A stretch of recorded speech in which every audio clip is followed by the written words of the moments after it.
आज हमारी यात्रा प्रारंभ होती है गंगोत्री से गोमुख की ओर। लगभग यहाँ से 19 किलोमीटर की चढ़ाई करने के पश्चात हमें गोमुख के दर्शन होंगे, जहाँ पे बर्फ़ के रूप में माँ गंगे का प्रादुर्भाव हो रहा है और ग्लेशियर के रूप में वो वहाँ पे अवस्थित हैं। तो इस प्रकार का रास्ता सिर्फ स्टार्टिंग में है, आगे डिफ़िकल्टीज़ भी हैं, उसको फेस करते हुए हमें आगे बढ़ना है। यहाँ गंगोत्री से अपनी यात्रा हम प्रारंभ करते हैं। यहाँ जगह जगह सरकार के द्वारा इंस्ट्रक्शन दिए गए हैं कि जंगली जानवरों का ये क्षेत्र है और ये गोमुख का रास्ता है, तो इस रास्ते में किसी भी तरह का शोरगुल ना करें ताकि जंगली जानवर के खतरों से बचा जा सके।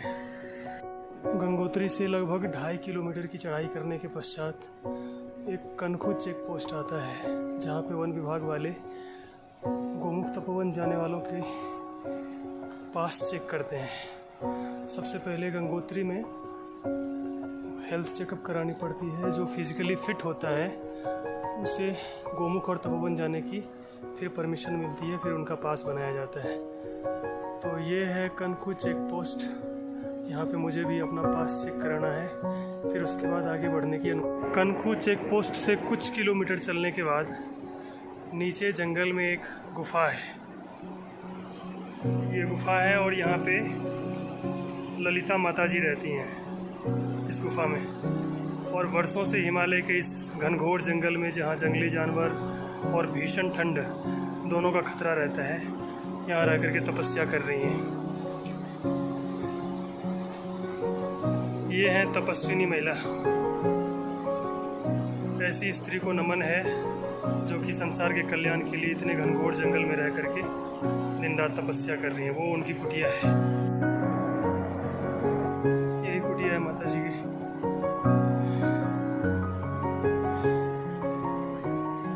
इस महान हिमालय में गंगोत्री से लगभग 6 किलोमीटर मैं ऊपर आ चुका हूँ और अब थोड़ा सा विश्राम करते हैं। चढ़ाई करने के बाद थकान होती है, तो ये सुंदर सा मेरे को झरना मिला है। इस झरने के किनारे बैठ करके थोड़ा सा रोटी सब्जी खा लेता हूँ जो रात्रि का रखा है, फिर एनर्जी आ जाएगी तो फिर आगे बढ़ने की प्रक्रिया प्रारंभ होगी। कितना सुंदर जल है, कितना निर्मल। मतलब इस जल की सुंदरता और निर्मलता के बराबर शायद ही कहीं कुछ होगा।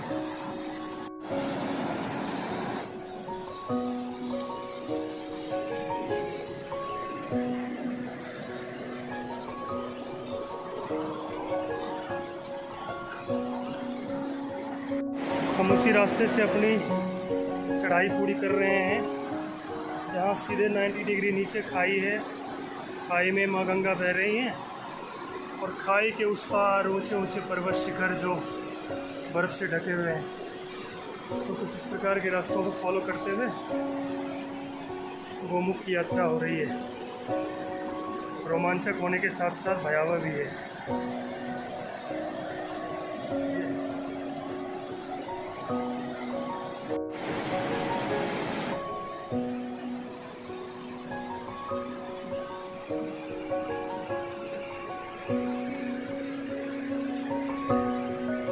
यहाँ से अब मुझे भोजपत्र के वन मिलने लगे हैं। ये वही भोजपत्र है जिस पे प्राचीन काल में शास्त्र रचना होती थी। जितने भी वेद पुराण इत्यादि लिखे गए हमारे शास्त्र, वो हिमालय के ऋषि मुनियों ने इसी भोजपत्र की छाल पे लिखी थी। ये सारे भोजपत्र के जंगल हैं। मतलब ये भोजपत्र की लकड़ी इतनी पवित्र मानी जाती है कि हिमालय के सारे संत इसी से हवन इत्यादि क्रिया करते हैं। और अगर किसी को यंत्र निर्माण करना होता है तो भोजपत्र की छाल पे ही करते हैं। ये जो भोजपत्र की छाल है, इस पे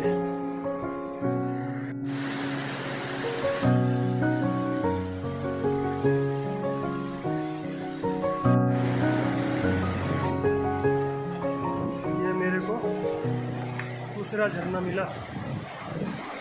इतना सिंपल सा पुल है लकड़ी का।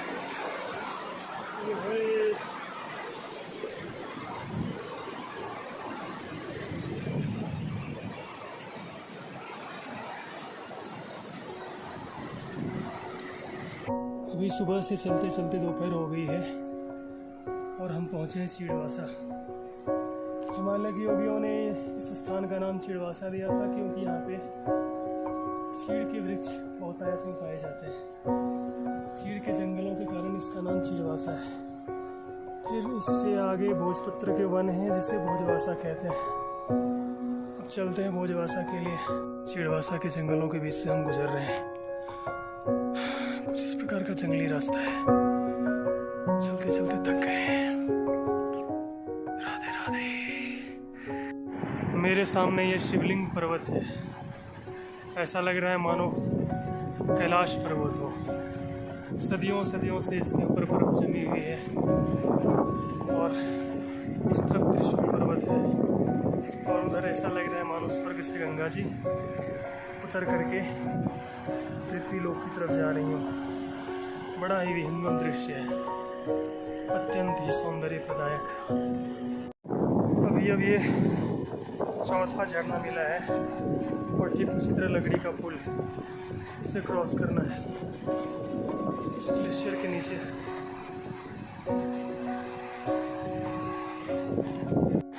इस झरने को क्रॉस करना हमें थोड़ा डिफिकल्ट लग रहा है।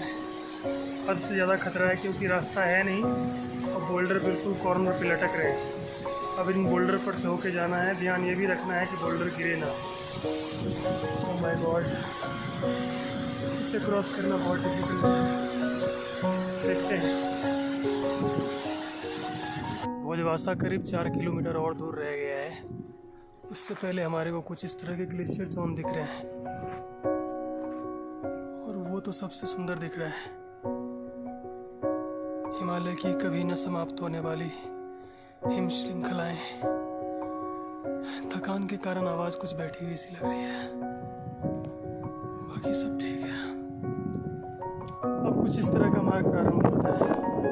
बड़ा ही सुंदर है। दोनों तरफ रंग बिरंगे फूल, बीच में सकड़ा रास्ता और ऊपर ग्लेशियर ग्लेशियर ग्लेशियर, नीचे गंगा जी। अद्भुत नज़ारे, सुंदर भी है और खतरनाक भी। इसे कहते हैं हिमालय, हिम का आलय यानी बर्फ का घर। ये ऐसे हिम से मंडित चोटियां हैं जिसके बर्फ भले ही कितनी ग्लोबल वार्मिंग क्यों ना आ जाए, ये कभी पिघलती नहीं है। कितना ब्यूटीफुल सीन है। होए होए देखत नवनी कुंज सजनी, लागत है अति चारु, माधविका केत की लताले, रचो मदन आगारू।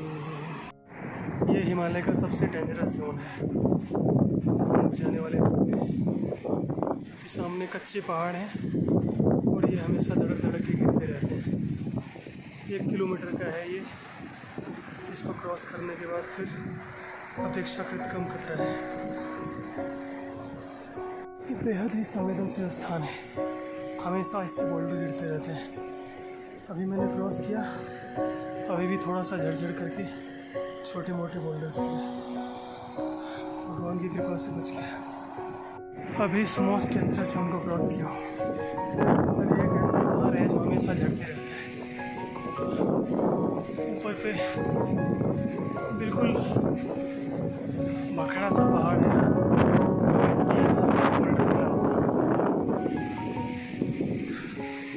भगवान का बहुत बहुत शुक्रिया, इसको पार कर सका। कुछ इस प्रकार से गंगा जी का निर्माण होता है। ग्लेशियर मेल्ट हो रहा है और उसका जल झरने के माध्यम से नीचे गंगा जी में आके मिल रहा है।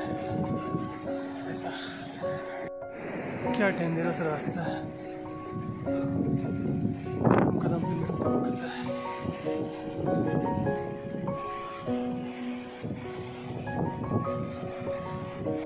भोजवासा निकट आने पे कई सारे जंगली जानवर मुझे मिल रहे हैं। पता नहीं चलता डेंजरस है या सही है, भगवान जाने। 3-4 तो मेरे सामने दिख रहे हैं, तो सोच संभल के क्रॉस करना पड़ेगा। ये पता नहीं कौन सा भरल शायद है, ये इसका नाम भरल होता है। बेचारे जानवरों ने मुझे कुछ भी नहीं किया। रास्ता क्रॉस कर रहा हूँ।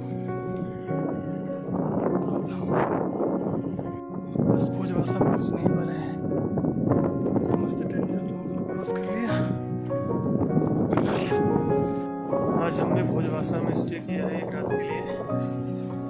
कल जैसा भी व्यवस्था होगा गोमुख या तपोवन का यहाँ से निकलेंगे। पहले ये रास्ता था, ये वाला जो गोमुख जाता था पूरी तरह से टूट गया, क्योंकि पहाड़ों का मार्ग हमेशा टूटते घूमते रहता है।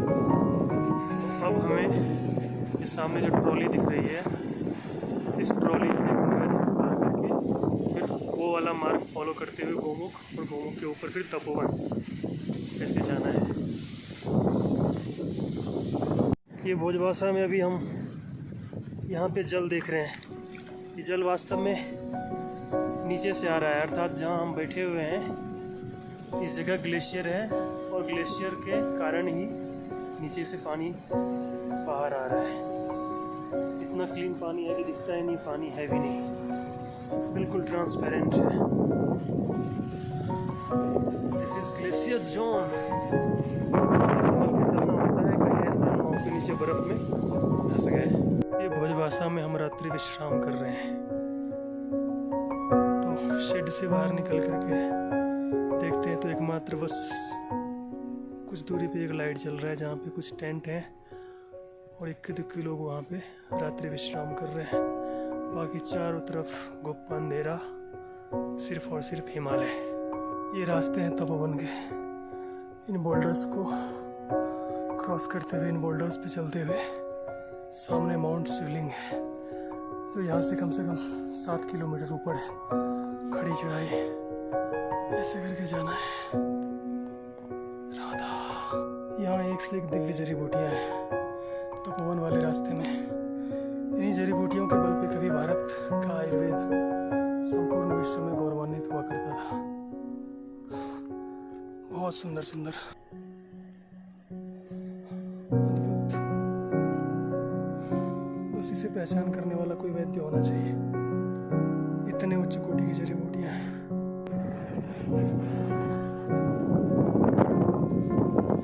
देखो कितना सुंदर नजारा है। भागीरथी माउंट के सामने।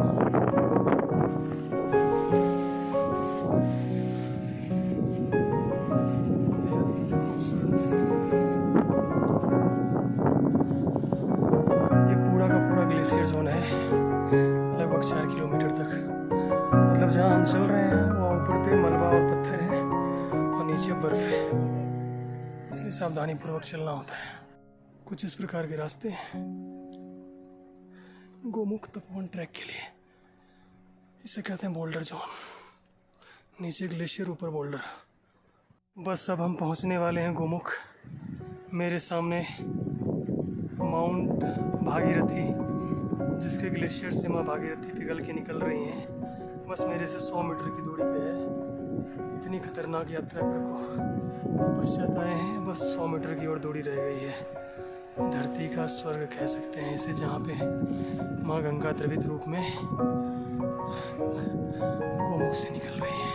ग्लेशियर जोन में ऐसी जगह पे बड़ी सावधानी पूर्वक चलना पड़ता है। एक तो ये देखो भालू के पैरों के निशान, दूसरी चीज़ ये इतना नीचा खोखला ग्लेशियर होता है और ऊपर बोल्डर होते हैं कि मालूम ही नहीं चलता कि नीचे धंसने वाला है, और फिर आदमी सीधे अंदर चला जाता है। बस अब पहुंचने वाले हैं। एकदम गोमुख में साक्षात माँ गंगा का दर्शन कर रहा हूँ। ये बर्फ की विशाल चट्टान और ये विशाल गुफा जो भगवान शिव के जटा के समान या गाय के मुख के समान लग रही है। ये गोमुख कितना अद्भुत नज़ारा है। लगता है इससे बढ़िया स्वर्ग हो ही क्या सकता है। ओह माय गॉड, सामने बर्फ विशाल चट्टान और उससे गंगा जी पिघल पिघल के नीचे आ रहे हैं। अभी 10 से 15 वर्ष तक तो गोमुख के दर्शन होंगे, उसके बाद संभव नहीं है, क्योंकि ग्लोबल वार्मिंग का इतना असर पड़ रहा है कि अभी से 3 साल पहले मैं आया था तो यहाँ से 100 मीटर आगे गोमुख था, और अब 3 साल के अंदर लगभग 100 से 150 मीटर गोमुख पीछे खिसक चुका है।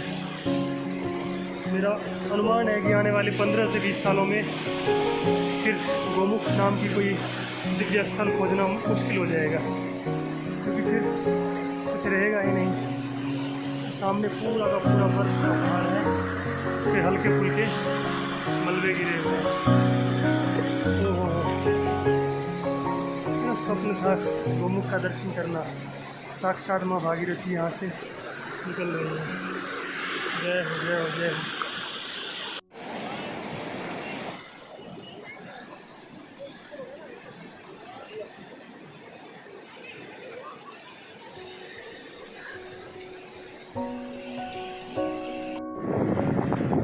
गंगा जी के सामने गोमुख में जितनी भी बड़ी बड़ी चट्टानें हैं, ये सब के सब बर्फ की हैं और सदियों सदियों से हिमालय की गरिमा को गौरवान्वित कर रही हैं।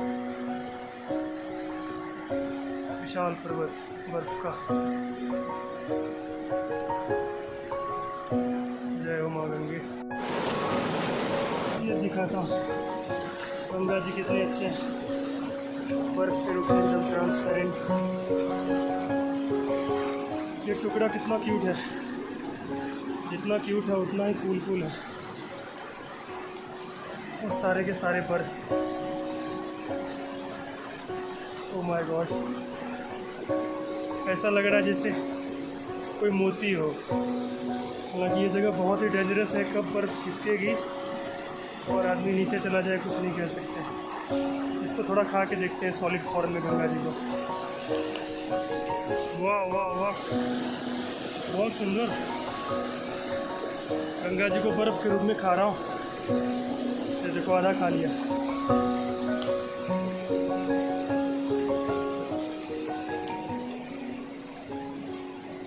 जय हो माँ गंगे। अब हाथ थोड़ी गलने लगी है, इसको रख देता हूँ, फिर बाद में खाऊंगा। अभी 2 दिन पहले मेरे को एक महात्मा मिले थे जो बहुत पुराने थे। वो ऐसा कह रहे थे कि अभी से 20 साल पहले वो गंगोत्री से चलते थे और शाम तक गोमुख का दर्शन करके वापस लौट जाते थे। मतलब गंगोत्री और गोमुख के बीच की दूरी लगभग 13 किलोमीटर के आसपास थी, और आज गंगोत्री से 20 किलोमीटर की दूरी बन गई है गोमुख की। मैं 3 साल पहले आया था तो बिल्कुल यहाँ पे गोमुख की मुख्य गुफा थी, अब यहाँ से 100 मीटर आगे चली गई है।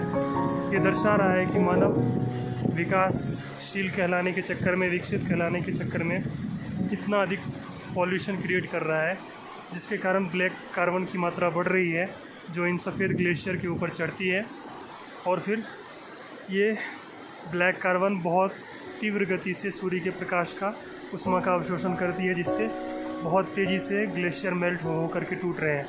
अभी मैं गोमुख के सामने खड़ा था, बड़ी बड़ी चट्टानें फटाफट टूट कर गिरने लगी। इसका मुख्य कारण क्या हो सकता है? सिर्फ और सिर्फ अनलिमिटेड अमाउंट में पॉल्यूशन का रिलीज़ करना।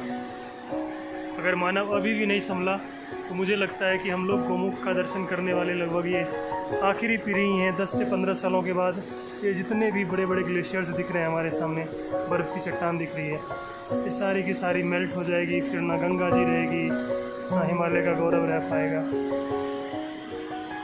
सावधान रहने की आवश्यकता है। कर लो दर्शन अंतिम बार। कुछ वर्षों के पश्चात गंगा मैया का अस्तित्व भी। राधे राधे।